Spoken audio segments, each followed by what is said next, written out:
멀쩡하지는 않지만 하여간 아무 사고 없이 잘 다녀왔고 몇몇 번은 배탈과 좀 고열에 시달리기도 했는데 모든 상황이 끝나서 다들 돌아가셨고 우리 예원 권사님은 내일 아침에 돌아가시게 됩니다. 하여간 여러분들 기도해 주셔서 빠진 바퀴도 세워주신 하나님을 찬양하고, 우리 오늘 말씀 함께 보도록 하겠습니다. 디모데후서 2장 1절부터 7절까지입니다. 디모데후서 2장 1절부터 7절까지의 말씀입니다. 저와 여러분이 한 절씩 교독하시겠습니다. 제가 먼저 받들어 읽습니다. 1절입니다.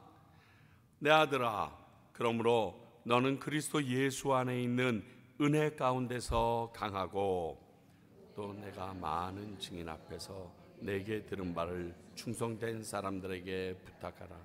그들이 또 다른 사람을 가르칠 수 있으리라. 너는 그리스도 예수의 좋은 병사로 나와 함께 고난을 받으라. 병사로 복무하는 자는 자기 생활에 얽매이는 자가 하나도 없나니 이는 병사로 모집한 자를 기쁘게 하려 함이라. 경계하는 자가 법대로 경계하지 아니하면 승리자의 관을 얻지 못할 것이며 수고하는 농부가 곡식을 먼저 받는 것이 함께 있습니다. 내가 말하는 것을 생각해 보라. 주께서 범사에 내게 총명을 주시리라. 아멘. 계속해서 영적인 아들인 디모데에게 목회자로서 어떤 자세를 가져야 할지 당부하고 있는 오늘 바울의 모습이 나옵니다. 먼저는 강해지라고 얘기하고 있습니다. 1절에. 그러고 나서는 그리스도의 충성된 자는 어떠한 생각과 자세로 신앙인의 삶을 살아가야 되는지 그 모든 부분을 비유로 설명해 주고 있는 게 오늘 말씀의 내용입니다. 이는 이 자리에 있는 우리에게도 동일하게 당부하는 주님의 말씀이기도 합니다. 이 당부를 마음에 새기고 신앙으로 이 땅 가운데서 살아내실 수 있기를 바랍니다. 먼저 1절을 보니까 그리스도 예수 안에 있을 때에 그의 은혜로 우리가 강하여진다라고 말씀하고 있습니다. 자, 강해지는 것 정말 모든 사람의 소원입니다. 특히 요즘 세상 같으면 약육강식이 완전 철칙처럼 보여지고 있는데 정말 강해지고 싶어 합니다. 우리가 강해질 수 있는 것은 오직 하나님의 은혜입니다. 그리고 그 은혜는 예수 그리스도 안에 우리가 있을 때 임합니다. 이걸 잊지 마세요. 아무리 배터리가 다 나갔어도 충전하려면 그 배터리를 충전해 줄 수 있는 기구에 접속이 돼야 됩니다. 그런데 우리의 배터리를 접속해 주는 그 기구는 예수 그리스도예요. 아들내미 차를 타니까 이렇게 뭐가 있습니다. 그래서 걔는 거기다가 이렇게 탁 핸드폰을 넣으니까 저절로 충전이 되더라고요. 제 거는 착 놓는데 충전이 안 돼요. 왜 그러게요? 달라. 두 개가 달라. 충전 방식이 달라. 그래서 거기를 바꿔줘야 되는데 안 돼, 내 건. 아무리 해도. 우리가 세상 방식으로 충전하려면 이러한 우가 생깁니다. 왜 저 사람은 이 일을 통해서 힘을 얻는데 우리는 왜 이렇게 힘을 못 얻는 것 같지? 충전 방식이 달라요. 우리는 예수 그리스도 안에 있을 때 그분이 주시는 은혜로 말미암아 강하여진다는 것을 강조하고 있습니다. 자, 그러니까 첫 번째는 그리스도 예수 안에 있어야 합니다. 예수 안에 있는 은혜 안에서 강하라고 말씀합니다. 예수 밖에서는 세상이 말하는 능력과 지혜를 가지고 하라고, 세상 밖에 있는 지혜와 능력을 가지고 하라고 하지 않습니다. 그 안에 있는 것에서 능력을 가지고 하라고 합니다. 그 이유에 대해서 예수님은 이미 명확하게 말씀해 주셨습니다. 요한복음 15장 4절 5절입니다. 내 안에 거하라, 나도 너희 안에 거하리라. 가지가 포도나무에 붙어 있지 아니하면 스스로 열매를 맺을 수 없음 같이. 알죠? 너희도 내 안에 있지 아니하면 그러하리라. 5절 나는 포도나무요 너희는 가지라. 그가 내 안에 내가 그 안에 거하면 사람이 열매를 많이 맺나니 나를 떠나서는 너희가 아무것도 할 수 없습니다. 착각하지 마세요. 우린 주님 떠나서 아무것도 못해요. 꼭 내가 뭔가 좀 열심히 하고 능력이 있고 돈 좀 많고 하면 할 것 같죠. 아니에요. 하나님의 사역은, 하나님의 일은 그렇게 하지 않습니다. 그렇습니다. 우리가 예수님을 떠나서 아무것도 알 수 없는 존재라고 알려주셨습니다. 그러니 예수 그리스도의 강한 성도가 되려면 그분 안에 있는 것이 너무 중요합니다. 그리고 예수 그리스도 안에 있으면 예수님이 풍성하게 하시겠다라고 약속해 준 거랑 마찬가지예요. 너 내 안에 있으면 내가 책임질게. 네가 내 팀이 되면 네 앞날을 내가 쭉 지켜봐 줄게, 이거예요. 자, 빌립보서 4장 13절 여러분 뒤지게 좋아하시는 말씀 함께 읽어봅니다. 시작. 내게 능력 주시는 자 안에서 내가 모든 것을 할 수 있습니다. 이게 자족에 대한 것이라는 걸 압니다. 그러나 이 자족에 대한 것조차도 어디서요? 내게 능력 주시는 자 안에서. 내가 많이 훈련을 받고 빈궁함과 부요함에 아무리 취했어도요, 그 취한 것이 그리스도 아니면 소용이 없는 거예요. 그래서 한 번 더 바울은 강조합니다. 내게 능력 주시는 자 안에서. 그 능력을 주시는 자 안에서 가능하다는 걸 바울 자신은요 경험을 했어요. 그래서 뭐라고까지 얘기합니까? 나의 약함이 오히려 강하다. 왜? 내가 약할 때 하나님께서는 그 강함으로 나를 덮어주시니까. 그래서 나는 나의 약함을 자랑하겠다. 그리고 내가 약한 것을 내가 기뻐하겠다, 자랑한다, 이렇게까지 얘기했어. 그 하나님의 예수 그리스도의 능력을 경험했거든요. 아주 절절하게 경험했거든요. 그 전까지는 어땠어요? 바울 가마리알 문화생이요, 바리새인 중에 바리새인이요, 히브리인 중에 히브리인이요, 잘난 거 다 갖다 붙였는데 그걸로 안 되더라는 거예요. 예수님의 성령에 딱 붙잡힌 바 되니까 나머지가 다 해결되더라는 거예요. 이게 뭐지? 그리고 그것이 은혜인 걸 깨달아서 그는 죄인 중에 괴수라고 그러면서 계속 낮아집니다. 그런데 하나님은 자꾸만 높입니다. 엄청난 능력이 있게 합니다. 가지고 있던 수건, 무릎에 닿던 수건을 덮기만 해도 귀신이 쫓아가고 병들이 다 낫습니다. 그러므로 그리스도 예수 안에 있도록 그분의 말씀과 그분과의 긴밀한 관계를 기도로 지속할 수 있어야 합니다. 그러면 그 안에서 그분이 주시는 능력이 있어요. 요거 경험해 보셔야 돼요. 요건 다 알아요, 여기로는. 근데 열로는 왜 모르느냐 하면 진짜 그렇게 하면 일이 터지는 걸 경험 못 해봐서요. 하나님 말씀대로 살면 그 말씀대로 우리에게 주시는 어마무지한 그 권세와 능력과 그리고 그 평탄함의 길을 못 봐서 그래요. 하나님이 해결해 주시는 그 방법을 못 느껴서 그래요. 딱 한 번만 경험하면요, 어떠한 부분에서는 한 줄이 쫙 뚫리는 것 같아요. 그 다음에 그 다음 길에 대해서 어떠한 문제에 대해서 딱 그 말씀대로 했는데 하나님이 뚫어주시면요, 그 길에 대해서 쫙쫙 뚫려요. 바울은 그 뚫린 게 되게 많은 거예요. 자, 그렇다면 목사님, 하나님과 함께하는 사람은 어떤 사람입니까? 어떤 사람이 하나님과 예수 그리스도가 함께하는 사람입니까? 그 모양이 있어요. 실체가 있어요. 요셉과 다니엘을 통해서 우리 한번 볼게요. 왜냐하면 세상에 있는 사람 중에서 우리가 증명할 명확한 진리가 없으니까 성경 안에서 찾아보죠. 자, 창세기 39장 3절을 보면 그의 주인이 여호와께서 그와 함께 하심을 보며 또 여호와께서 그와 범사에 형통하게 하심을 보았더라. 39장 23절 간수장이 그의 손에 맡긴 것을 무엇이든지 살펴보지 아니하였으니 이는 여호와께서 요셉과 함께 하심이라. 여호와께서 그를 범사에 형통하게 하셨더라. 언제 어디서나 살아계시는 하나님을 인정하고 믿고 있기 때문에 일어난 일이에요. 보디발 장군의 밑에서 그렇게 박박힐 때, 감옥에서 간수장 밑에서 세상 말로 그냥 잔심부름하며 있을 때, 그때도 그는 하나님이 이곳에 계심을 믿고 살았던 거예요. 그랬더니 그들이 알아요.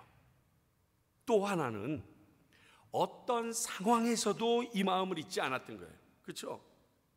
아시잖아요. 형들이 얼마나 살려달라고 그 빈 우물을 박박 긁는데도 아마 손가락이 다 헤어져서 피가 나지 않았겠어요? 형, 이러지 마, 이러지 마. 그런데 그 애가 죽었다라고 죽이기로 작정을 했었어요. 작정을 했었는데 그냥 팔아넘기자와 유다의 말 때문에 팔아넘긴 거니 무슨 짓을 안 했겠어요? 아마 열심히 그들이 그 위에서 먹었다라고 얘기했는데 먹고 닭뼈 그 안에 던졌을 수도 있고요. 뭐 별짓이 다 있었을 거예요. 그러다가 팔려가지고 온 보디발 장군의 집, 거기에서 이럴 수 있었지 않겠어요? 야, 나 색동원 입고 살던 사람이야. 니들이 이렇게 처리할 사람이 아니야. 얻어맞고 난리를. 그러지 않았다는 거예요. 그 상황 속에서도 이 상황의 인도자가 하나님임을 인정하는 거예요. 그래서 열심히 살았더니 웬 여자가 나랑 자자 이래가지고 그 하나님이 보실까 봐 안 돼요 그랬더니 또 억울하게 붙잡혀 들어가가지고 감옥에 들어가서 얼마나 억울하겠어요. 그냥 당연히 감옥 갈 일이라면, 잘못해서 그 일이 이루어졌다라면 주여 이 길을 감해 주십시오 이렇게 하고 나가면 되는데, 이게 아니라 나는 하나도 잘못 안 했는데 당했잖아요. 그래서 감옥에 들어갔어요. 불평불만할 수 있고 진짜 아유 내일 뛰어내려 죽지 뭐 별 생각 다 할 수 있는데, 그곳에도 하나님이 계심을 믿고 그곳으로 인도한 분이 하나님이심을 인정하고 그렇게 하고 삽니다. 여러분, 이런 사람들에겐 어떠한 일이 일어나냐면요, 하나님을 모르는 사람들도 그가 하나님의 사람인 줄, 하나님이 그와 함께함을 압니다. 그 요셉과 다니엘만 그러는 거 아니에요. 우리도 그러는 거예요. 자, 요셉과 다니엘 먼저 살펴봐. 창세기 42장 38절 39절. 창세기 42장 38절 39절입니다. 바로가 그의 신하들에게 이르되 이와 같이 하나님의 영에 감동된 사람을 우리가 어찌 찾을 수 있으리요 하고 요셉에게 이르되 하나님이 이 모든 것을 내게 보이셨으니 너와 같이 명철하고 지혜 있는 자가 없도다. 바울이 하나님 모르는데 하나님의 영이 그와 함께한 거 바로가 그냥 알고 있어요. 요셉이. 또 다니엘 6장 20절. 다니엘이 들어있는 아니죠. 다니엘 6장 10절입니다. 6장 20절 맞나요? 그거 넘어가서 6장 20절로 가죠. 6장 20절.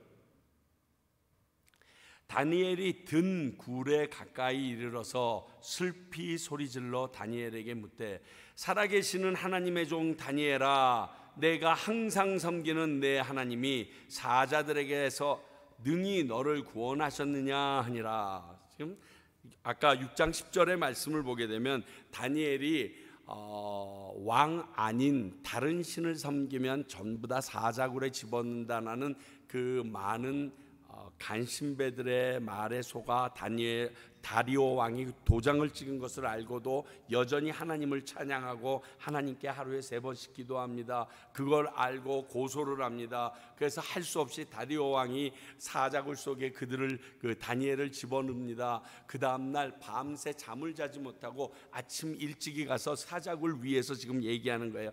다니엘아, 다니엘아, 살아계신 하나님의 종 다니엘아, 네가 항상 섬기는 내 하나님께서 사자들에게서 너를 능히 구해주셨느냐? 아무 소리도 아니면 하나님 아무것도 아니구나. 왜 이렇게 물어볼까요? 다리오 왕은 일단 살아있기를 원했어요.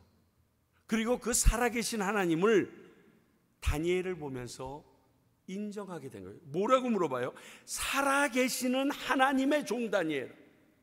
여러분, 하나님 안 믿는 사람이, 예수님 안 믿는 사람이 살아계신 하나님이라는 얘기를 할 수가 없어요. 그냥 하나님이라고 지시되면 그냥 명사처럼 쓰면 돼요.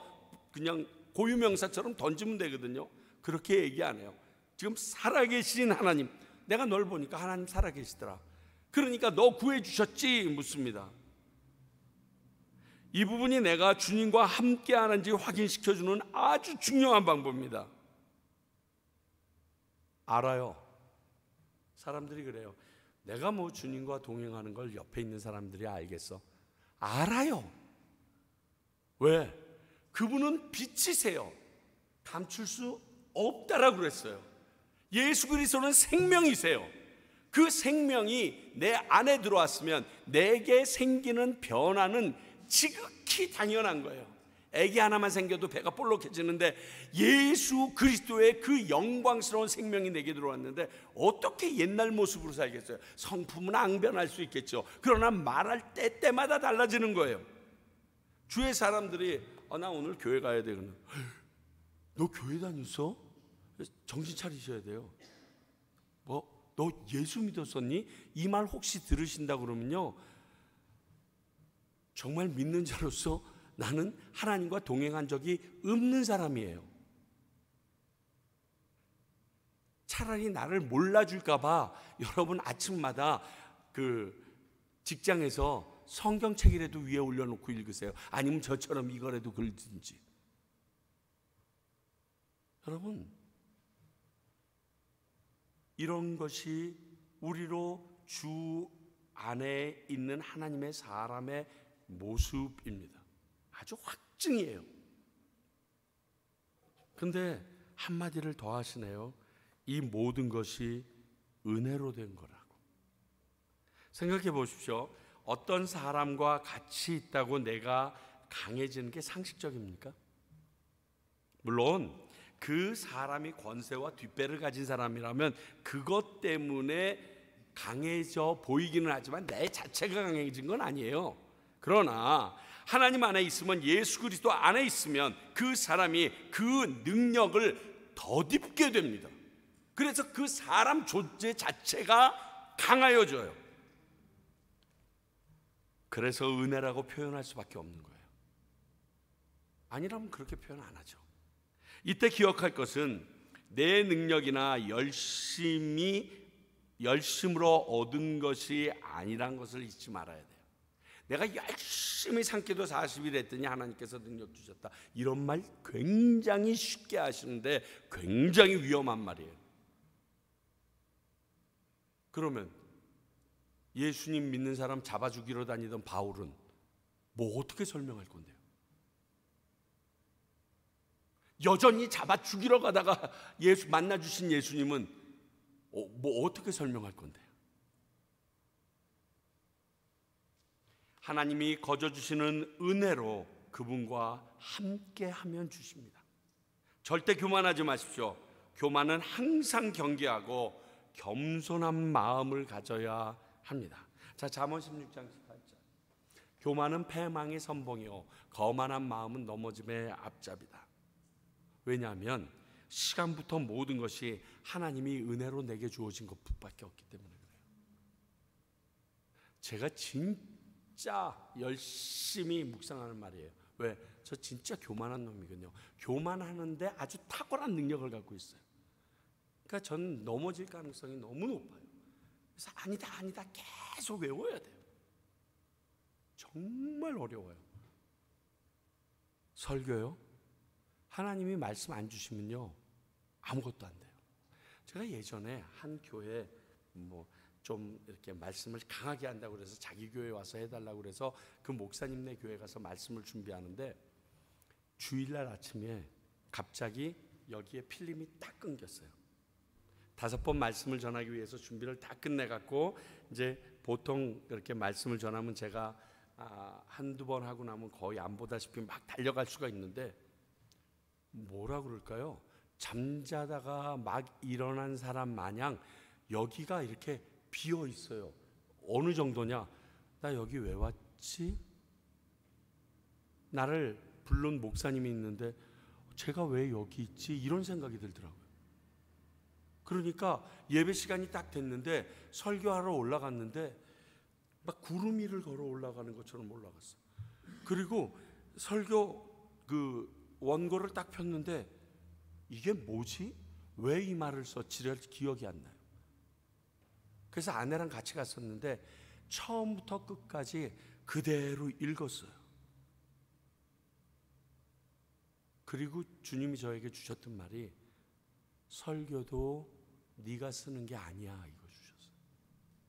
설교하는 것도 네가 하는 게 아니야 주셨어요. 그다음부터는 설교가 더 두려운 거예요. 내가 준비 열심히 해요. 막 여기저기서 자료 뽑고 야 이번에 소용 하나도 없더라고요. 딱 올라갔는데 하나님의 은혜로 사는 거예요. 우리 착각하지 마세요. 겸손해져야 돼요. 그리하여서 하나님과 함께하는 사람은 하나님의 은혜로 더불어 그렇게 된 겁니다. 그 은혜를 기억하는 사람은 이렇게 하나님과 함께하기 위하여 노력하는 삶을 살아가야 하는 거예요. 당연히. 자, 그러면 오늘의 우리에게 주신 말씀 중에 충성된 사람들이란 무엇인가? 2절에 있는 또 내가 많은 증인들 앞에서 내게 들은 바를 충성된 사람들에게 부탁하라 이렇게 얘기했는데, 자, 이 충성된 사람들은 복음과 예수님의 가르침을 들은 사람들이라고 2절에 말하고 있습니다. 그런데 이 복음과 예수님의 가르침을 들은 사람에게는 어떤 능력이 나타나요? 다른 사람을 가르칠 수 있는 능력이 나타난다고. 이제 교사가 될 수 있대요. 양육할 수가 있대요. 가르쳐 지키게 하라. 예수 그리스도의 마지막 명령이 내 안에서 터져나올 수 있는 거예요. 바울이 계속 한 내용들을 디모데야 너 들어야 돼. 네가 이걸 지켜내야지 네가 이 말씀을 나눌 수가 있는 거야. 이걸 가르칠 수 있는 거야. 지금 이 말이에요. 말씀을 읽고 묵상하고 배우는 일을 멈추지 마셔야 돼요. 여러분, 믿음조차도 뭐라고요? 로마서 10장 17절 들음에서 나요. 네, 우리 어린아이들 중에 훈이 보니까 애가 박식해. 가만히 얘가 왜 이렇게 똑똑한가 봤더니 늘상 유튜브를 틀어보면서 계속 얘기해. 그래서 말하는 투도 뭐 한 60 먹으신 분처럼 얘기도 하고, 어떨 때는 뭐 저 궁궐에서 나오신 분들처럼 얘기도 하시고, 다 들음에서 나오는 거예요. 아주 그 간단한 상식조차도. 근데 믿음도 들음에서 나온다고 그랬으면 하나님의 복음을 가르치는 것도 내가 듣지 아니하면, 읽지 아니하면 할 수 없는 거예요. 충성된 사람은 이렇게 교사로 다른 사람에게 예수 그리스도의 말씀을 가르쳐 지키게 하는 사람들을 말합니다. 나만 배웠으니까 됐어. 교회 가기도 힘든데 좀 늦게 갔다가 빨리 나와야지. 요따고 생각하지 마세요. 그러면 그리스도의 충성된 사람은 아닌 거예요. 그리고 그 나라에 갈지 안 갈지도 제가 개런티는 못 해드리겠어요. 갈 수는 있겠죠. 개털모자 하나 쓰고. 근데 그 참 거시기냐 하잖아요. 또 하나 3절 4절을 보니까 좋은 병사와 같은 자가 충성된 사람이다 이렇게 얘기했어요. 자, 그 좋은 병사의 특징을 3가지를 얘기하고 있습니다. 첫 번째, 자기 생활에 얽매이지 않는다. 좋은 병사는 군인이라는 게 명령에 살고 명령에 죽습니다. 그게 군인입니다. 내 사정과 상황이 우선이 아니고 맡겨진 책임이 우선이에요. 그러니까 아무리 화장실을 가고 싶어도 기저귀 차고 훈련하게 하고요. 해군에 있다 보니까 밥을 먹여도 3분 안에 다 먹으라는 거예요. 그래서 왜 3분 안에 다 먹어야 되냐? 왜 1분 안에 다 먹으냐? 지금 배가 막 흔들리고 있다고 생각을 하는 거예요. 책상을 막 흔들어내면서 이 안에서 1분 안에 먹어보라는 거예요. 야, 별짓을 다 시키는데 내가 해야 될 일을 방향을 바라보니까 그 일을 감당해야 되겠더라고요. 뭐 다른 말 필요 없어. 이쪽에서 흙 파서 일로 옮기라 그러면 옮기다가 이쪽에 잔뜩 쌓여지면 다시 갖다 싸라 그러면 그냥 하는 거예요. 그게 군사더라고요. 그러니 당연히 자기 생활에 얽매이지 않을 수밖에 없죠. 내 생활이 어디 있어? 오죽하면 딱 단절하고 군대 들어갑니까? 요즘에 2년 정도밖에 안 되지만 3년씩 들어가서 앉아 있잖아요. 다른 거 하지 말고 너희들 이 나라 지키는 일만 해. 그 이 나라를 지키기 위하여 너에게는 이걸 해야 되고 이거 하고 일빵빵이 뭐 이런 거 주잖아요. 근데 오해는 하지 마세요. 자기 생활에 얽매이지 않는다고 자기 생활이나 가족이 없다는 뜻이 아니에요.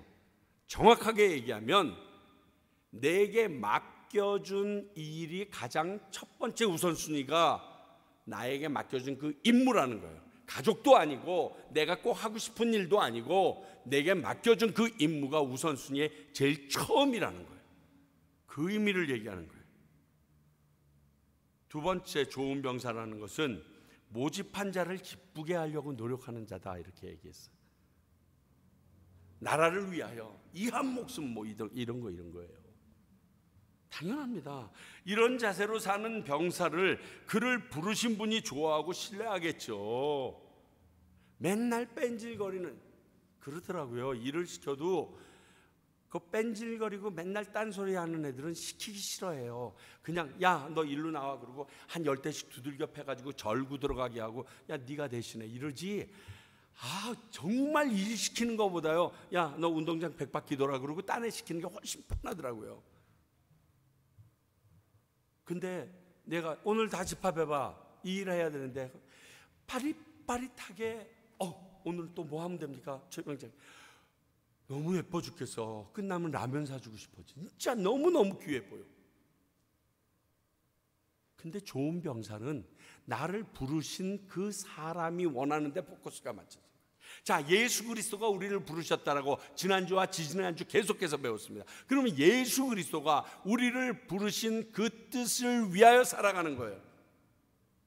세상 모든 사람들은 내 말년을 아름답게 살기 위하여 그리고 내가 노후를 어떻게 살아야 되는가, 내 자녀에게 얼마나 많은 것을 주어야 될까, 여기에 포커스를 맞추는데 예수 그리스도를 믿는 자는 그분에게 그분의 말씀과 그분의 복음을 전하는 게 우리의 소명이에요. 마지막까지. 그러니까 거기에 목숨을 걸어요. 세상 사람들은 이해 못할 수도 있어요. 그러나 그 사람이 우리를 부르신 일을 기쁘게 하는 사람이에요.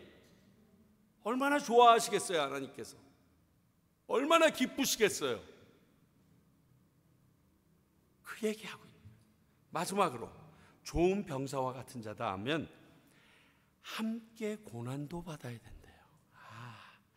이 부분이 참 찝찝해요. 좋은 때만 옆에 있고 아닐 때 외면하고 도망치는 사람 옆에 두고 싶으신 분 진짜 미워요. 너무 얄밉지 않아서요? 뭐 먹는다고 그럴 때 갑자기 젓가락 2개 가지고 등장하는 인물이랑 똑같아. 우리 교회 없으니까 미리 얘기할게요. 이 다음에 교인이 많아지면 그렇게 될까 봐. 교회에서 식사한다고 할 때만 나타나는 분들 있으면 여러분 이종옥 권사님 어떻겠어요? 저 인생은 괜히 국수 하나 더 말아야 돼. 그 인생 때문에 너무 얄미워 죽겠어. 평상시는 안 나와. 놀고 이렇게 잘난 척할 때 꽃단장하고 나와서 어머 안녕하세요.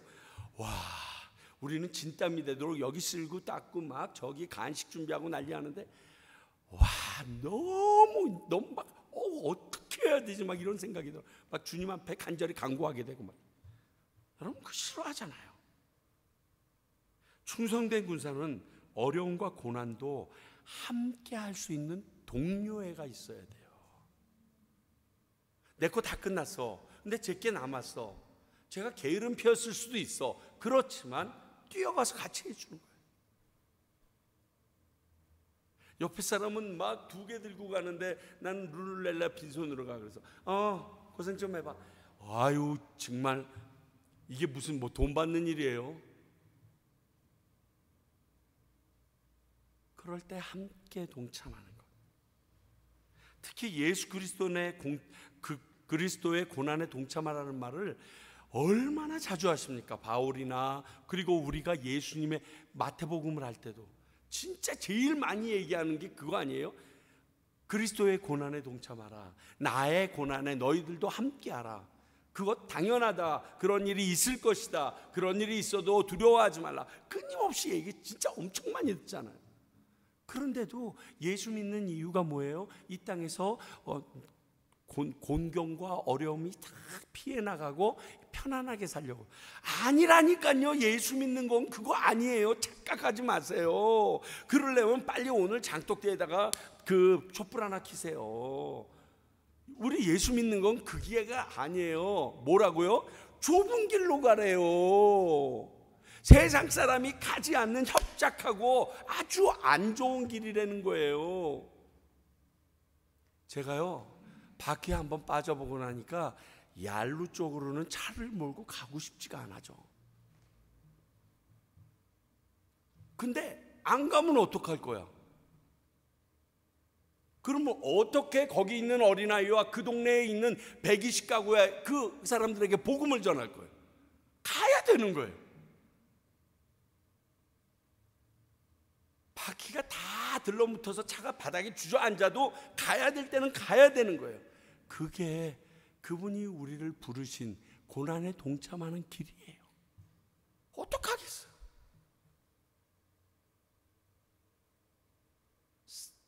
이런 마음 자세로 군사처럼 사는 자가 그리스도에 충성된 사람의 하나의 모습이라고 비유로 얘기합니다. 또 이런 사람을 얘기합니다. 5절을 보니까 경기하는 자, 운동선수를 얘기하더라고요. 그런데 원칙이 딱 있어. 법대로 경기하는 게 중요하다. 근데 알잖아요. 한 바퀴 돌아서 들어오면 400m 1등을 하는데 중간을 가로질러서 오면 그 사람 탈락인 거 아시잖아요. 경기 규정이 있어요. 경기의 규정대로 하지 않으면 가장 먼저 결승전을 통과해도 실격 배팅에서 면류관 못 따요. 메달 못 따요. 그러니까 뭐로 가도 서울만 가면 된다. 이건 하나님의 나라의 방식이 아니에요. 하나님께서는 그 가는 그 과정 가운데 우리들의 모습과 우리들의 마음을 너무 중요하게 생각하세요. 그 빨리빨리 해버리겠다, 여기에 목숨 걸으면 안 돼요. 그게 아니라 우리가 이 방법으로 일을 하는 것을 하나님이 기뻐하실 것인가 아닐 것인가, 이게 더 중요한 거예요. 하나님의 법도에 어긋났는가 어긋나지 않았는가, 하나님께서 어떻게 하라고 얘기하셨는가, 이게 더 중요한 거예요. 아무리 많은 일을 성취하고 그리고 모든 사람들이 박수친다고 해도요, 하나님의 법대로 하지 않았으면 그건 하나님의 충성된 종은 절대 될 수가 없습니다.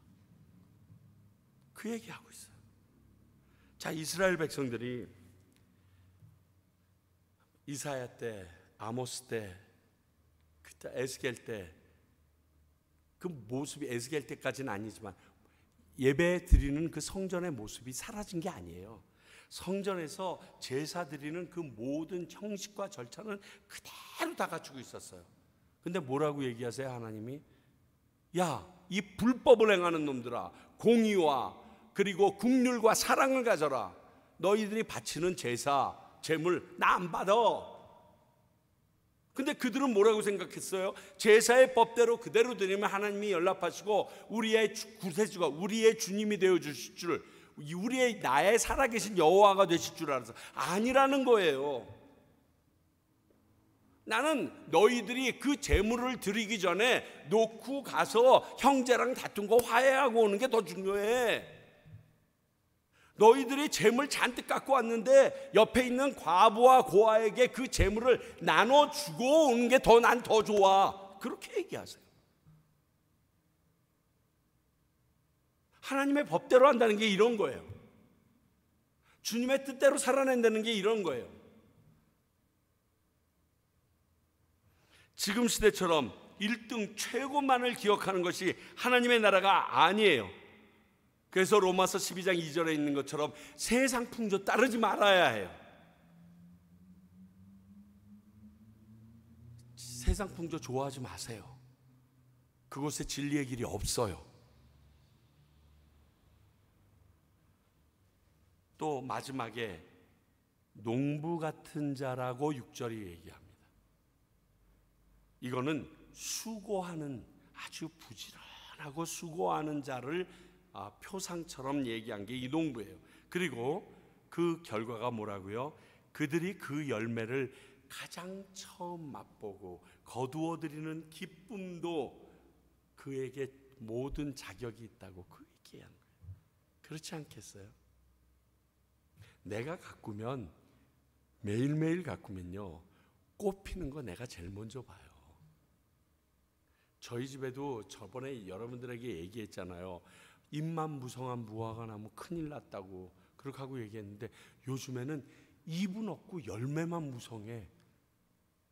막 가지치기하고 해놨더니 그 열매를 보는 기쁨이, 제가 그걸 따서 몇 개 안 먹어봐요. 왜냐하면 밖에서 사 먹는 무화과보다 맛이 없더라고요.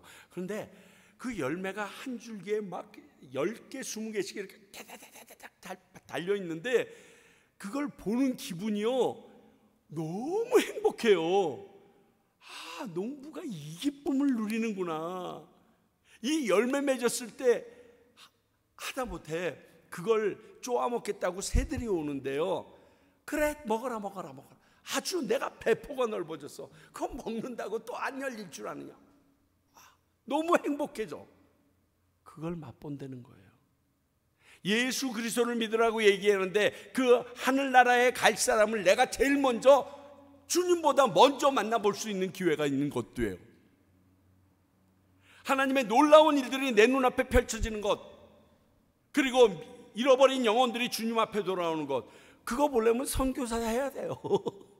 어쩔 수가 없어요.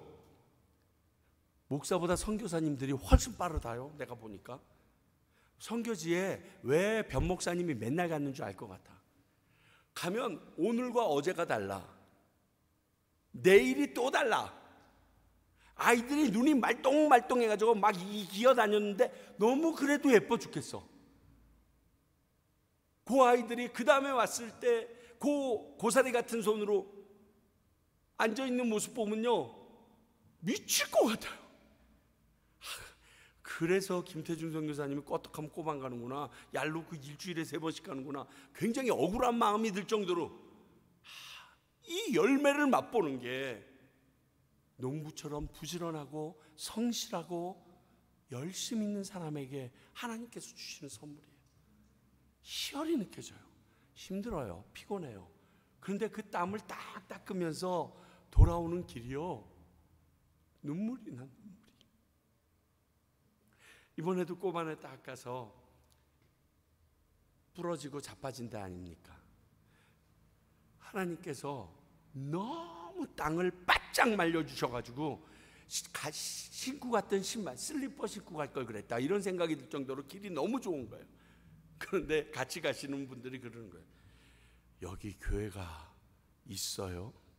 두 번째, 왜 여기다가 교회를 지을까요? 갔더니 사람이 바글바글한 거야. 애들이 100명 정도 왔죠.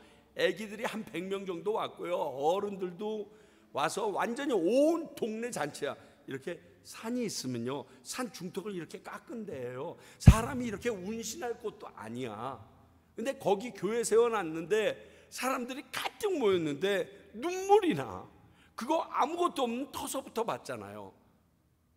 거기에 벽돌이 한두 장 올라가는 거 봤잖아요. 근데 거기에 열매가 맺어서 그곳에 들어와서 예배를 드린다고, 솔직히요, 찬양하는데 처음부터 끝까지 모든 노래가 코드가 똑같아.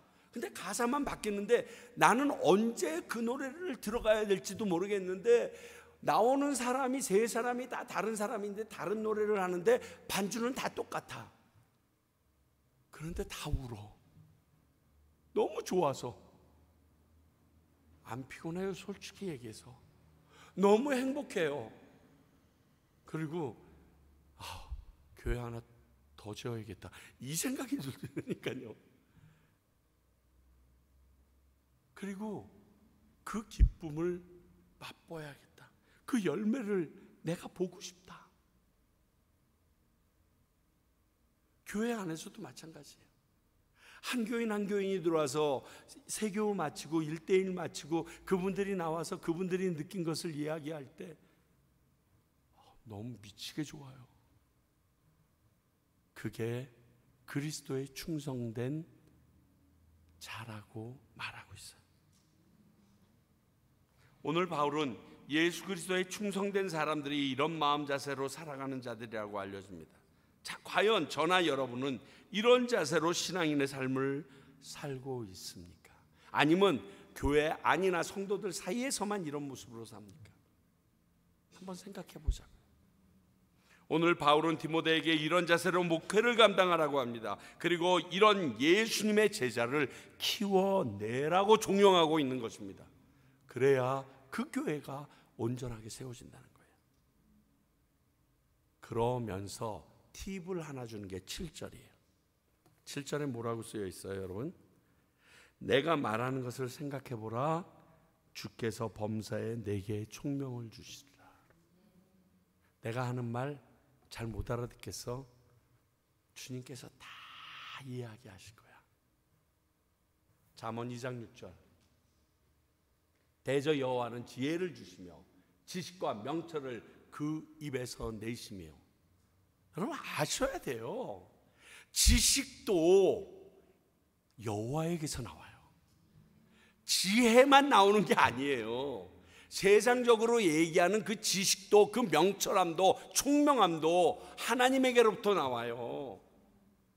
그렇습니다. 그래서 우리에게 이 지식을 얻기 위해서 어떻게 하라고 그래요? 잠언 1장 7절. 여호와를 경외하는 것이 지식의 근본이거늘 미련한 자는 지혜와 훈계를 멸시하느니라. 최유찬 버전으로 얘기할게요. 여호와를 경외하는 자들에게는 지식을 끊임없이 내려주겠지만 미련한 자들은 그 하나님 내가 믿어서 뭐해, 그 지혜 가지면 뭐해, 세상적인 능력과 이것만 있으면 되지, 이렇게 얘기한다는 거예요. 그러니까 하나님의 지혜와 하나님의 총명을 받기 위해서는 내가 어떻게 해야 돼요? 여호와를 경외해야 돼요. 그분께 예배하며 그분만이 나의 주님이십니다. 그분이 나의 주인이시며 그분만이 나의 전부이십니다. 고백하는 마음으로, 두려움과 경외하는 마음으로 같이 살아나가는 것이 내게 지혜 주시는 그분의 명철을 받는 방법이에요. 그러니까 사람들이 그래요. 야, 교회 가서 기도하고 예배하면 뭐 밥이 나오니 죽이 나오니. 밥이랑 죽은 안 나오는데 명철은 나와요. 지혜가 나와요. 그래서 당신이 백날 동안 열심히 일해서 벌 거 하나님이 주시는 지혜면 한 하루나 이틀만 해도 돼. 그 얘기하고 있어요. 이런 충성된 주님의 사람으로 살아가는 지혜와 총명을 주시는 분도 하나님이라는 거예요.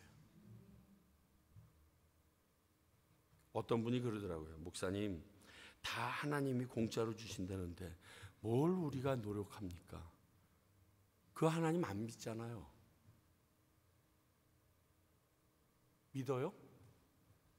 안 믿잖아요. 안 믿으면서 아무것도 우리는 안 해도 된다라고 왜 얘기해요? 믿는 사람이 그렇게 얘기하면 그대로 돼요. 안 믿잖아요. 그 말하는 곧 때깔 자체가 안 믿는다는 뜻이잖아요. 하나님이 모든 지혜와 총명을 준다는 걸 믿는 사람이라면 하나님 앞에 곧다위로 살겠어요? 곧다위로 말하겠어요? 예배에 대해서, 말씀에 대해서 그리 가벼이 여기겠어요? 그럴 수가 없죠. 태도를 보면 알아요. 저 사람이 하나님의 명철을 받아갈 인생인지 아닌지, 하나님의 지혜를 받아갈 인생인지 아닌지. 여러분, 어린이 교사하는 게 왜 축복인 줄 아세요? 걔네들은요, 말한 대로 믿어. 그게 미치겠어. 하나님이 천국 간다고 그랬으면 천국 있는 거야. 근데 예수 안 믿는 우리 아빠는 못 가는 게 확실한 거야. 그래서 그 아빠 때문에 막 힘들어하고 울어요.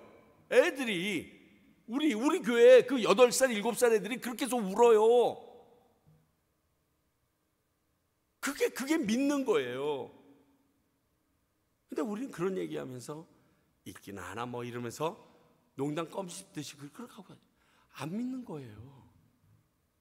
그러니까 우리가 할 일이 없네요 이렇게 얘기하시는 분은 그분을 믿지 않기 때문에 그런 방식으로 얘기하는 거예요. 정말 우리가 할 일은 없어요. 그래서 내가 할 일은 그분만을 높여드리고 그분을 인정하고 그분을 내 인생의 주인으로 삼아야 되는 거예요. 그게 바른 자세죠. 근데 이것까지 없으면서 하는가 보자, 그래 예수 잘났는가 보자, 그러다가 진짜 바울처럼 얻어맞으면 정신 바짝 들지 뭐. 무엇보다도 누구보다도 하나님을 경외하시고 그분을 기쁘시게 하기 위해서 노력해요. 이번에 단기팀들이 와서 떠나기 전날 잠깐 이야기를 했어요. 여러 가지 얘기를 나누는 중에 이 말씀은 꼭 나눴으면 좋겠다. 여러분들의 인생 중에서 어떤 일을 결정할 때 이 일을 하면 하나님이 기뻐하실까 아닐까만 생각하세요. 내가 이 일을 하게 되면 어떤 일이 분파적으로 생기는데 무슨 뭐 손해도 있고 그리고 우리 아이들은 어떻게 되고 이런 게 아니라 내가 어떤 일을 결정할 때 이 일을 하는 것을 하나님이 기뻐하실까 안 하실까 이거 하나만 가지고 결정하세요. 그러면 아주 단순해지고요 마음에 평안해요. 그렇겠네요. 근데 제가 보니까 그렇게 하지는 못하실 것 같더라고요. 알아요, 알아. 근데 그렇게 결정을 못해. 인천에 배가 들어와야 되는 거야. 그때까지는 안 되는 거야. 왜 인천에 배가 들어오는 게 우선이에요? 내가 하나님을 우선으로 하면 배가 날라서도 공항에도 도착할 수 있는데. 사랑하는 성도 여러분, 모든 것을 주시는 분이 주님이신 것을 진짜 믿으세요. 그러면 여기에 충성된 사람처럼 살게 되어 있어요. 그 모습으로 사는 사람을 하나님은 기뻐하시고 그들과 함께하는 본인의 모습을 우리 모든 믿지 않는 사람들 가운데서도 드러내 주셔요. 디모데야, 너는 이러한 성도들을 키워라. 너는 이런 방식으로 살아내야 된다. 그 말을 지금 바울이 하고 있는 거고, 그 2000년 전에 바울이 지금을 살고 있는 우리들에게도 사랑하는 평안교회 성도들아, 너희들 이렇게 살아야 하나님을 기쁘시게 하는 하나님의 충성된 종이 된다, 얘기하시는 거예요. 사랑하는 성도 여러분, 기억하십시다. 그리고 하기 위해서 노력하십시다. 그리고 잘 안 되면 하나님 앞에 막 울부짖으면서 좀 땡깡도 부려보고요. 하나님, 나 정말 그렇게 살고 싶은데 너무 안 돼요. 내가 이거 결정할 때 헷가닥 미치게 해주세요. 뭐 이런 기도라도 해봐야 되지 않겠어요? 하나님이 원하시는 대로 나도 모르게 도장 찍게 해주세요. 뭐 이런 기도 좀 해봐야 되지 않겠어요? 그리고 그분이 우리 앞에 펼쳐주시는 이 아름다운 일들을 저와 여러분들이 경험하게 될 수 있기를 간절히 바랍니다. 기도하겠습니다. 아버지 하나님, 예수 그리스도 안에서 우리가 강하여지고 그 강하여진 우리들이 하나님의 충성된 종으로 어찌 살아야 되는지 오늘 바울 사도의 말씀을 통하여 우리에게 알려주심에 감사합니다. 주님, 이게 우리 머릿속에 아는 지식으로 맞춰지지 말게 하시고 이대로 사라지는 하나님의 놀라운 은혜가 있게 하여 주시옵소서. 하나님의 총명함이 우리에게 있길 원하고 그 총명함을 얻기 위하여 주님을 경외하는 저희 성도들 되도록 지키시고 보호하여 주시옵소서. 지금은 우리 주 예수 그리스도의 은혜와 하나님의 크신 사랑과 성령님의 말씀을 통하여 우리에게 역사하시고 가르쳐 주시고 길을 열어 주심이 오늘 정말 주님의 강한 용사로서 충성된 자들로 살기를 원하는 주님의 귀한 백성들과 그러한 하나님의 충성된 자들을 양육하며 세우기 위하여 세운 평강교회와 그 농부가 결실을 제일 먼저 맛보듯이 오늘도 그 아름다운 열매를 심고 있는 많은 선교사님들을 위해 이제로부터 영원히 함께 하시기를 간절히 축원하옵나이다. 아멘.